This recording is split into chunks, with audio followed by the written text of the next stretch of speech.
How do stores work? Let's learn with Lilly and Uncle Tim. Ever since Lilly was a kid, Lilly dreamt of opening her own toy shop.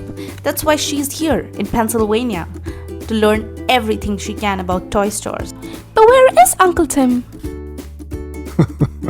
Lilly, my lad, always on time. Chapter 1.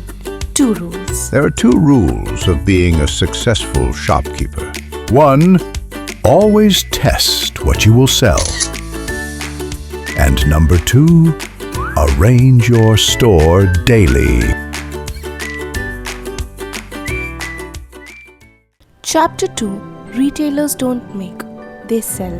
What happened, Lilly? I don't even know how to make toys. How will I ever run a store? We are retailers, shopkeepers. We don't make toys, we just sell them.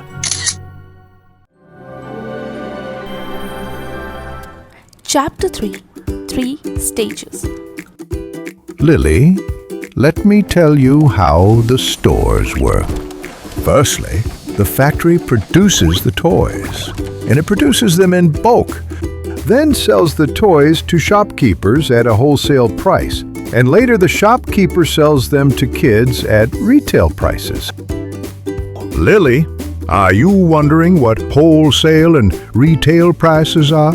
So basically, the wholesale price is the cheaper price you pay the toy factory when you buy a whole lot of toys at once, like a big box of Legos.